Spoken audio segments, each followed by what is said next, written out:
Welcome back, guys. Why don't we go ahead and do introductions and then we'll get started.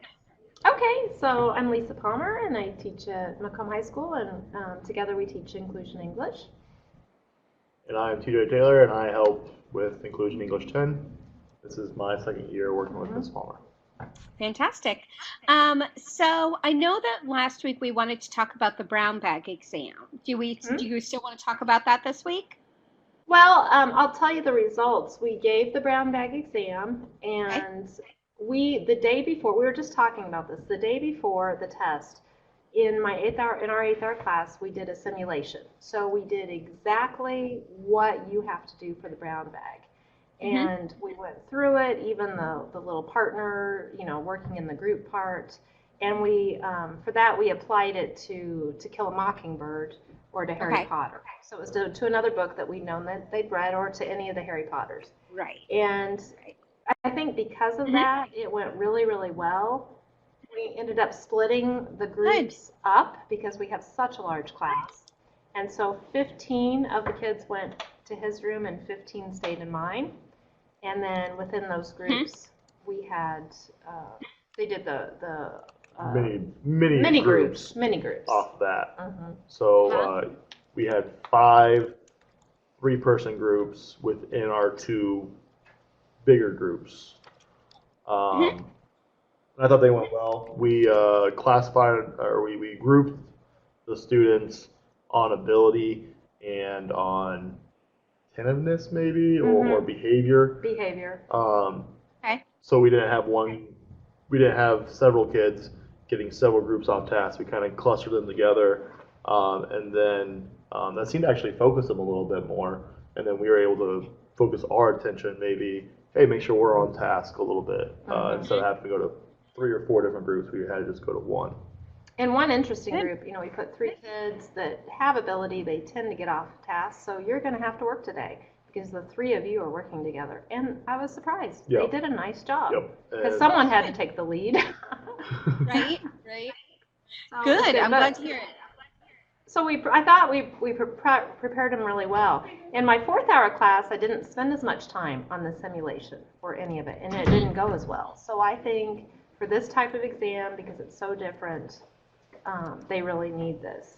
Now, it was interesting. One of my students, during our simulation, he said, "Oh, wow, this is really cool. It kind of makes you break down the story and apply real things to it." So there you go. That's what we were looking for. Yeah. Great. So he got it. So that was nice. But today they present, and then I'll grade them. But based on going around and observing what they were writing, I think they did well.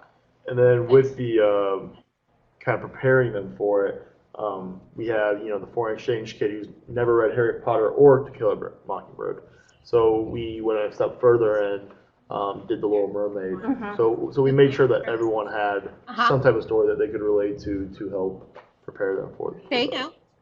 Now, we're a little disappointed in the kids, and it's something to think of for next year. We told them in order to prepare for the exam, they should either check out a book or go to SparkNotes. And there are 4 chapters in the book. And for the first chapter, just write about 5 or 6 different events that happen. And same with the second, third, and fourth. So you remember what happened, so when you go to find your quote, it'll be easier. And none of them did it. And that still was probably the biggest struggle. So that was the biggest struggle. So I'm thinking for next year that'll be an assignment. So you have to do that. And then that way you're coming to the test with it. So you'll do better. So it'll be worth points. Yeah, make that just a short part of the test. And they could even, as we're reading, okay, we're done reading chapter 1, so now write down 5 events that happened. So that can just be a part of, I can give them a worksheet, they can write it down, and you have to save this for the test because you can use it. Because it is hard, it all kind of blurs together. They all read it, but it blurs together and you kind of forget what happened where. Yeah, absolutely. Absolutely. Could they be keeping, I'm just wondering, now that you know that you want them to have those quotes as they're coming up to the brown bag exam, what if they started almost marking down those quotes as you're reading the story, as you're going through it? That's Would a that good help? idea. We could do it even there. Yeah. Maybe even give them that way you have those thin post-it notes, and you can post it. Yeah, thin Here. Post-its to even put in the book.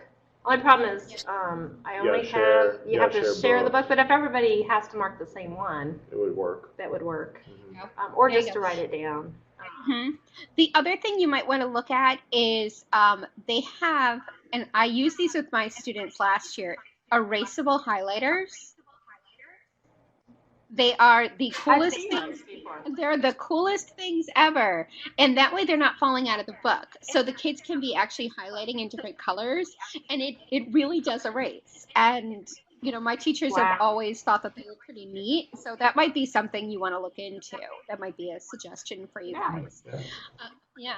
It's so interesting to hear you guys, the way that you're discussing, you know, kind of, this is what we did last year, this is what we did this year, and now we know there's one more step to that implementation, to making sure that things are working well, especially for this exam. I mean, it's something, Lisa, I know you've done before, and now you can really think outside the box about it and try and continue to find ways that you can tweak it. So that's great. I'm glad to hear that it went so well. So the kids are presenting today in class? Yes, they'll present today. Now, our biggest challenge with this class is having 30 students. And last week when we were presenting the projects and trying to get them, you know, in order, because it takes a few minutes just to organize before you start. Sure. And so it's just dealing with the talking and the behavior issues. And even if 3 students are gone in any given day, and it honestly doesn't even matter who, it just makes it so much better. So we need to, it's just so annoying, and I probably on those days need to have something that you have to do as soon as you enter the room. Yep. And so that is just something that I'll have to plan on, because they drive us nuts. Yeah, even if one of us is taking attendance and getting things ready, and one is trying to control behavior or monitor behavior, it's still too much. It's just too many kids. By the time you settle one group down, you gotta go to the next. When you get that one group, the first group starts back up again. So it's a handful of a class. Yeah, they're just a handful. Have you ever used, and I think we talked about it last year, and I know you probably used it in your class already. Have you ever used like Socrative or anything like that are like quizzes that they have to do when they come into the class? We did do no red ink, but we haven't done it for the beginning of class. We haven't tried it for the beginning of class. You know, I almost wonder if you do it at the beginning. I'm sorry. So if you do it at the beginning of class, that way and then the students kind of get bonus points if they get it done, and if they get, you know, points. So it's working towards their grade. So it's something that, you know, especially those kids who start to fall behind a little bit, you know, it could be part of their participation points, or it could be part of their, you know, extra points towards a grade. But you could almost be assessing some of those skills that you may not have a time to always do. So you could be assessing, finding the difference between, you know, which sentence is a fragment, which one is a full sentence, what's missing to make it a full sentence, or looking at a paragraph and finding the main idea in the paragraph. So just kind of, you know, building on skills like that. It might not be a bad idea for you guys to possibly try something like that at the beginning of class. So I know you've used stuff like that for exit tickets. Yeah, the exit tickets, so they just, you know, something, they need the entrance ticket, basically. Something that doesn't cause a lot with extra work for planning, because it's just one more thing. And the hardest thing with doing the Socrates or the no red ink is our slow computer. That'd take about 5 to 8 minutes just loading the computers up. So then unless they can use their phones. Yeah, but some don't have phones. Yeah. And so you're dealing with that, and they think that since the computer's loading, I have nothing to do, so I can just talk. At least that's what I found in my other classes that I've worked with. Well, with Socrative, you could give them the option, because you can print out the quiz. So it doesn't necessarily have to be online. So you can have some kids that are doing it online, and some that are doing it the printed, you know, okay, you don't have a device today, great, then here's your paper, and you can do the handwritten version of it. So you might want to think about that. Okay, that's a good idea. They do it that way, and SurveyMonkey does it that way as well. So just two thoughts for you guys to do something like that. So we only have a few minutes left. left, but so I wanted to share some information with you guys. As you know, Dr. Deeker and I are getting ready to present on what we've done for the past year about what you guys have done. So one of the things we did was I looked at videos from the beginning of last year and the end of last year, and I noticed two things that were huge. We've always talked about, kind of how you guys sit, and, at the beginning of the year, Lisa was sitting up really close to the computer, and TJ, you'd be sitting further back, so there was that. But then we looked at it more in a data way. We found at the beginning of the year, TJ, you were only talking 3% of the time in one of our sessions. At the end of the year, I know, right? At the end of the year, you were talking 25% of the time, and Lisa was talking 25% of the time. So, that's interesting. Yeah, so to see that improvement over the year, I mean, even sitting with you guys today, the amount that you talk to each other, the amount you both participate in it, the amount you're both, it's so clear how comfortable you're feeling. It's just a completely different vibe. And, that's what we see. And, kind of one of the things that Dr. Deeker and I are trying to prove is that, when you stay together over time, the co-teaching relationship improves and everything continues. It's huge. Yeah. I mean, I'm sure you guys can even see it, how different you are now as opposed to this time last year. Oh, sure. Yeah. So I just thought you might find that interesting. That change that we saw, really pretty incredible. Oh, that is interesting. Yeah, it's very interesting. And it's nice, on my trip, because then TJ could go and just teach anything, because he already knows the curriculum. So it's so much nicer than have to wonder and not be. Yeah, when you were gone, I think we kind of talked about it a little bit. The other classes didn't have those commercial breaks, where our class had 2 or 3 commercial breaks per day, where we can talk about why are we watching this, and how does it connect to teachers. Yeah. So they got a little bit more out of the movie, I think. Yeah, that's what I thought. Yeah. Good to hear. Good to hear. So I thought you guys might find that interesting. It's really kind of cool. So we're presenting on what we've done the past year, like 3 weeks. We're presenting it in Arizona, so we're very excited about that. Okay. That'll be cool. Great, and I'll get some of that data for you. Yes, I'll have to look. That would be great. So next week, what do we want to talk about going into next week? What do you think? Maybe. Trying to think.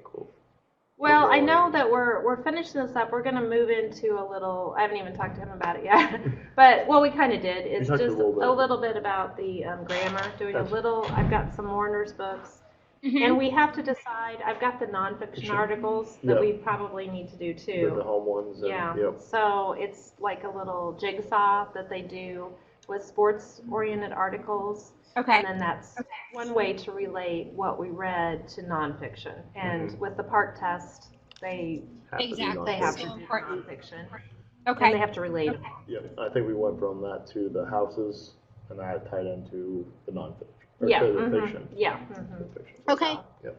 So next week, we want to talk a little bit about kind of what the week's going to look like, kind of talk about some of that instruction and planning for the week.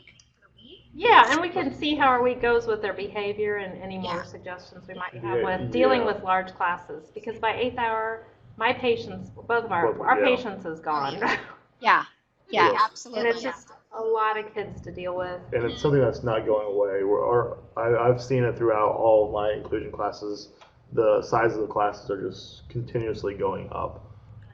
So it would be nice just to have some strategies on classroom management with larger classes and 2 teachers. Yeah. Okay. Because you would think we would have it all covered, but my land. And this one girl we added to the class, it's like we added 5 extra people with her. Crazy. So really, it's like we have 35. Yes, just some dealing days it with feels her. like it, yeah, it really does. It's crazy. Okay, so let's plan on that. Let's talk about some behavior management strategies and things like that for next week with a large class with the two teachers in the classroom, because I think you've got that instruction part so well, and the 2 of you play so well off of each other that I think that that's a good next step for the 2 of you to be working on.